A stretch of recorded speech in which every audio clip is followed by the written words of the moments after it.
राम राम। आप सभी के अंदर विराजमान मेरे परम पिता परमात्मा को मेरा कोटि कोटि नमन। हमारा सतगुरु सुखराम जी महाराज के ग्रंथ में आज हद गुरु पारक का अंग शुरू हो रहा है।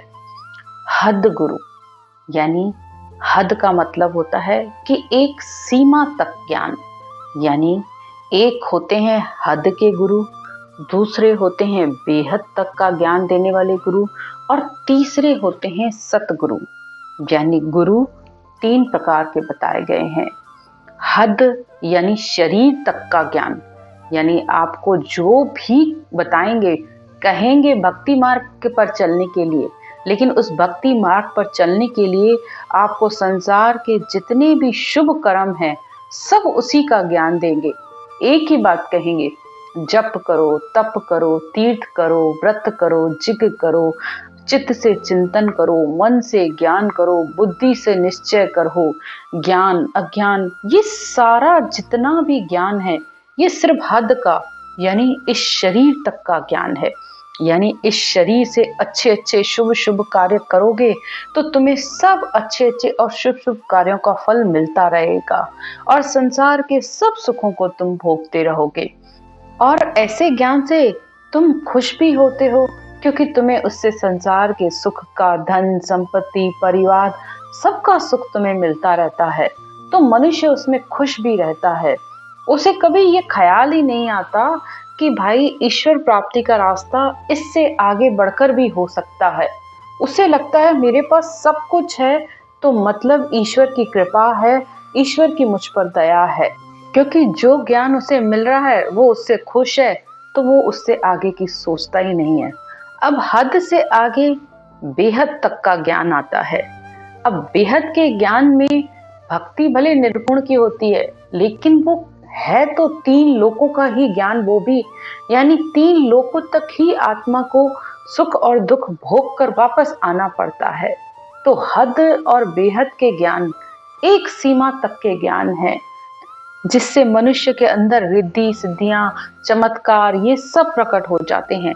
और जो गुरु चमत्कार करते हैं या जिनके पास रिद्धि सिद्धियां हैं तो मनुष्य उनके चरणों में हमेशा खुश रहता है और उसे हमेशा लगता है कि उनकी दया हमारे ऊपर हमेशा बनी रहे। लेकिन ईश्वर प्राप्ति का रास्ता इससे अलग है। तो एक हद का ज्ञान यानी शरीर का ज्ञान, बेहद का ज्ञान यानी रिद्धि सिद्धियों का प्रकट होना, और तीसरा है केवल ज्ञान जिससे मोक्ष की प्राप्ति होती है, जिससे आत्मा को जीते जी इस जन्म मरण से छुटकारा मिलता है। जीते जी आत्मा इस गगन मंडल में निवास करती है, जिसे सत स्वरूप का ज्ञान कहा जाता है, अगम का ज्ञान कहा जाता है, केवल पद आनंद पद का ज्ञान कहा जाता है। तो आज सतगुरुदेव हद के गुरु और बेहद तक के गुरु की पारख यानी परीक्षा बता रहे हैं कि हद गुरु की क्या परीक्षा है, बेहद के गुरु की क्या परीक्षा है। संसार में आप उनको देखकर पहचान लेंगे कि उनका ज्ञान कहाँ तक है और उनकी पहुंच कहाँ तक है, वो क्या बता रहे हैं।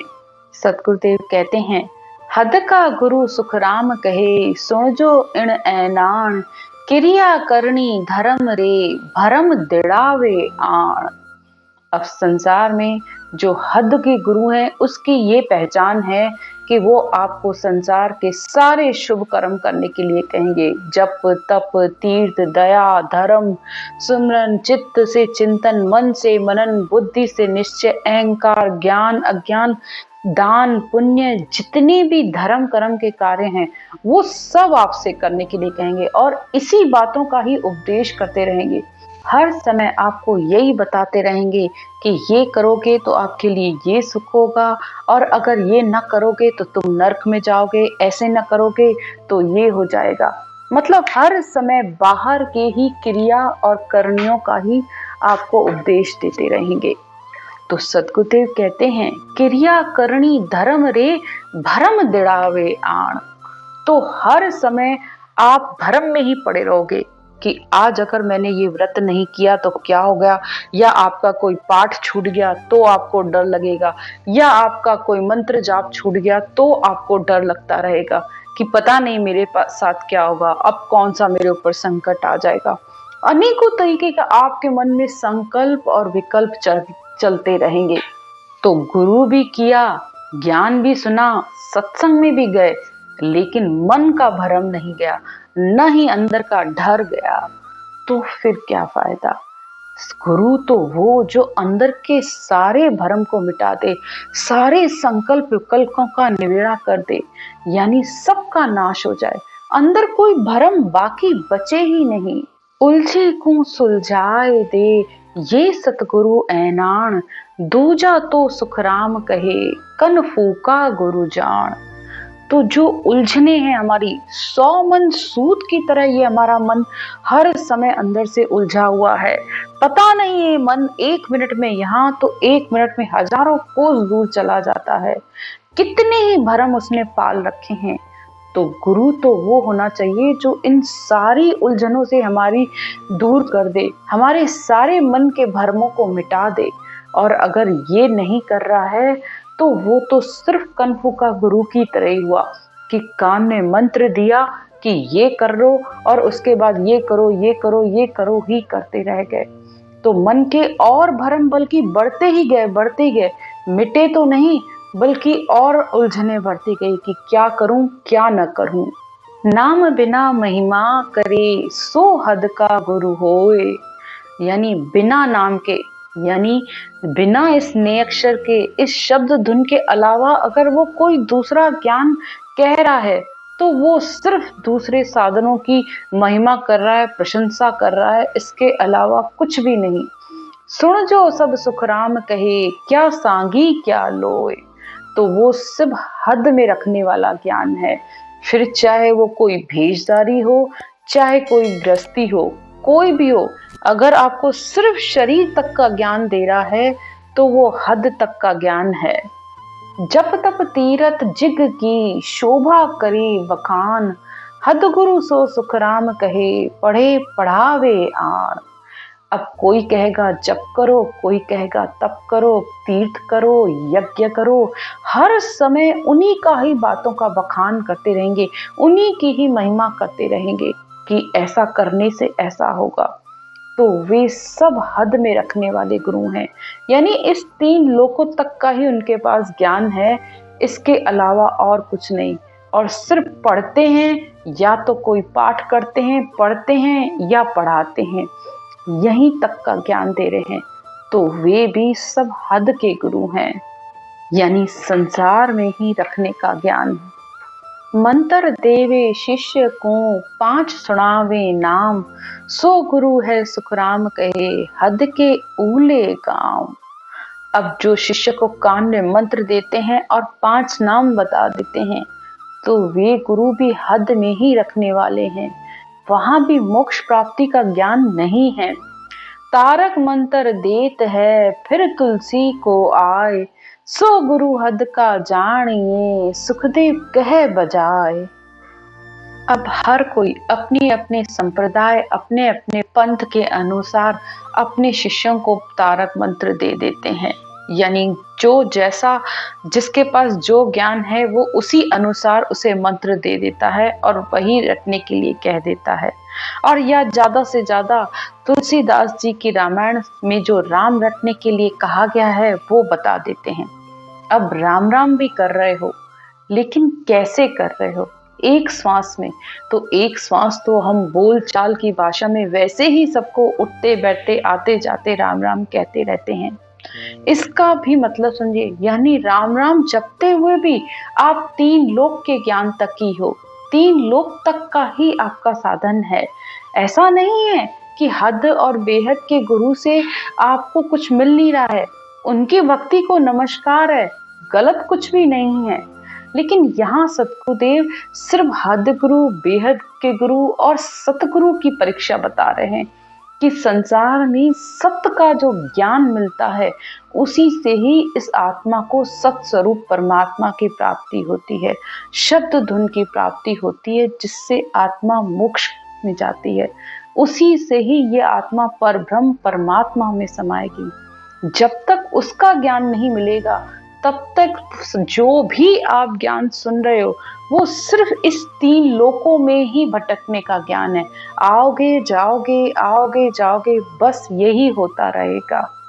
तो एक भक्ति एक श्वास की है जो आत्म भक्ति है, दूसरी परमात्म भक्ति है यानी इस उठती श्वास और बैठती श्वास, यानी लेती श्वास और छोड़ती हुई श्वास। इन दोनों में जब आप इस राम के नाम को कंठ और जिह्वा से लेंगे तब वो शब्द धुन आकर प्रकट होती है। तो ये सबसे बड़ा अंतर है। राम तो बोल रहे हो, ब्रह्म का नाम भी बोल रहे हो, लेकिन लेना कैसे है, उसका तरीका क्या है, रहस्य क्या है, विधि क्या है, ये समझना जरूरी है। आगे कहते हैं, सुरगुण सेवा बंदगी ले माला सो नाम, सुखदेव सो गुरु हद का सुनजो रे सब काम। अब सुरगुण की बंदगी बता देते हैं, मूर्ति सेवा बताती करते हैं, कराते हैं, सिमरन भी कराते हैं, यानी बंदगी भी परमात्मा की करवा रहे हैं, माला के आधार से नाम जप भी सिखा रहे हैं, लेकिन वे भी हद के गुरु हैं, यानी ये भी 3 लोकों तक का ही ज्ञान है।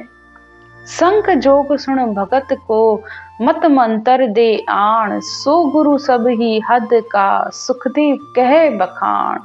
अब कोई सांख्य योग का साधन कर भक्ति करने का मंत्र बता देते हैं तो सद्गुरुदेव कहते हैं वो भी हद का ज्ञान है, क्योंकि सांख्य योग भी शरीर के लिए है, शरीर के द्वारा ही सांख्य योग अष्टांग योग की साधनाएं की जाती हैं।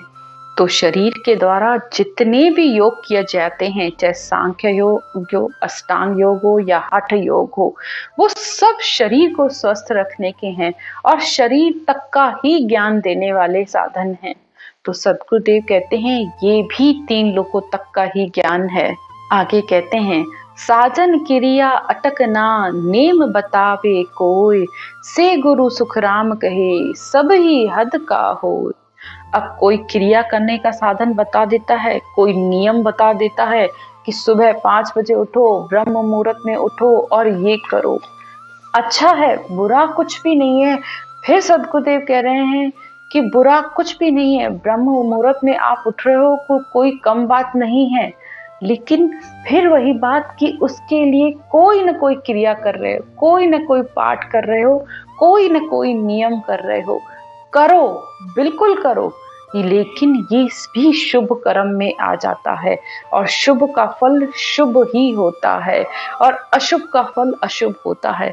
ये संसार में सबको पता है, लेकिन ये भक्ति मार्ग होते हुए भी मोक्ष प्राप्ति का रास्ता नहीं है। बस समझने वाली ये बात है कि भक्ति आप परमात्मा की प्राप्ति के लिए कर रहे हो तो साधन भी वैसा ही करो तो परमात्मा तक आप पहुंच पाओ। आज की ज्ञान की चर्चा यहीं तक। राम राम।